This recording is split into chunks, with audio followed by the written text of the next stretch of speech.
একটা তেজপাতা দিয়ে এত বড় পিঠা। কাঁচা রাঁধুনি হলে যা হয়, তেলের মধ্যে দিতে গিয়ে আমি ভয়ে শেষ হয়ে যাই। ভাবতেই যেন অবাক লাগছে, একটা তেজপাতা দিয়ে এত সুন্দর পিঠা বানানো যায়। মায়ের কাছ থেকে আজকে নতুন পিঠা বানানোও শিখে নিলাম, এন্ড আপনারাও শিখে কিন্তু বাসায় ট্রাই করতে পারেন। আসসালামু আলাইকুম। নতুন জায়গায় নতুন খাবারের অভিজ্ঞতা। আজকে খাবো তেজপাতা দিয়ে পিঠা। লাইফের ফার্স্ট টাইম তেজপাতা দিয়ে বানানো পিঠা খাবো। তো ফার্স্টে ডো তৈরি করে নেওয়া হয়েছে, ডিম, ময়দা, পরিমাণ মতো চিনি বা গুড় দিয়ে ভালো করে এই ডোটা তৈরি করেছে। দেখতে পাচ্ছেন তার ঠিকটা কিরকম গাঢ়। বেগুনি যেভাবে ভাজতে হয় ঠিক সেভাবে তেজপাতা দিয়ে এক লেয়ার করে ভাজতেছে, দেন আবার ডুবাচ্ছে, আবার ভাজছে, আবার ডুবাচ্ছে, আবার ভাজছে। এভাবে এই পিঠাটা অনেক বেশি বড় হয়ে যাবে, মানে এতগুলো ডো দিয়ে মাত্র 2টা পিঠা হবে। তারপরে আমি ভাবলাম যে আমি একটু ট্রাই করে দেখতে পারি যে আমি এই লেয়ারটা দিয়ে ভাজতে পারি কিনা।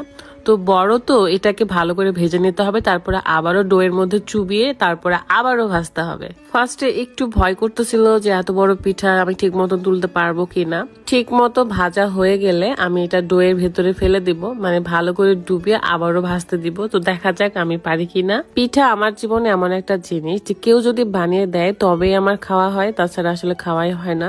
আমি জাস্ট সময়ের অভাবে বানিয়ে খেতে পারি না, কিংবা সব পিঠা বানাতেও পারি না। মায়ের বাড়িতে এসে অনেক কিছুর অভিজ্ঞতা নিচ্ছি, নতুন নতুন খাবার খাচ্ছি। তো যাক, পারলাম তাহলে তেলের ভিতরে ডোটা ছেড়ে দিতে, কিন্তু পারফেক্ট ভাবে আমি পিঠার চারিদিকে ডোটা কভার করতে পারিনি। দেখেন, উল্টালে দেখতে পারবেন যে খাপছাড়া ভাবে এই ময়দার ডোটা লেগেছে।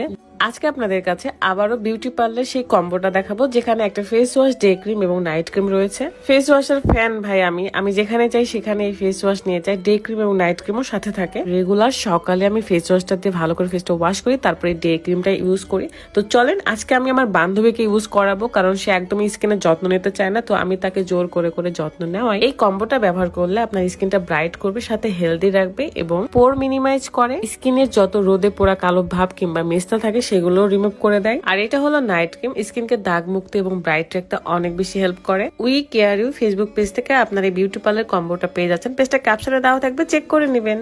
যখন এই পিঠাটা আরো কয়েকটা লেয়ার দেওয়ার পর অনেক বড় হয়ে যাবে, তখন দেখতে অনেকটাই কেকের মতো, খেতেও কিন্তু কেকের মতোই লাগে। মোটামুটি 2টা বানানো শেষ, আরো একটা রয়ে গেছে। তো এটা ছোটখাটো করে বানানো হবে আর কি। তারপর এই পিঠাটাকে পিস পিস করে কাটা হবে। ছোটটা দেখতে একদমই পাকান পিঠার মতো, মানে তেল পিঠার মতো, বাট এটা খেতে কেকের মতো। তো এটাকে এখন সুন্দর করে পিস পিস করে কাটা হবে। দেখতে পাচ্ছেন এত সুন্দর ভেতরে যে ডিজাইন চলে আসছে, দেখলে আপনারা অবাক হয়ে যাবেন। একটা তেজপাতা দিয়ে যে পিঠা বানানো যায়, এটা আসলে আজকে আমি না দেখলে বুঝতে পারতাম না।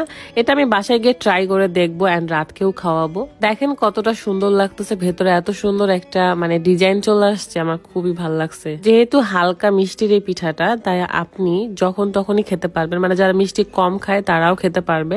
এই যে সেই তেজপাতা, একটা কেক মামি কেটেছে, মানে একটা পিঠা মামি কেটেছে, এবার আরেকটা পিঠা আমি পিস পিস করে কেটে নিব।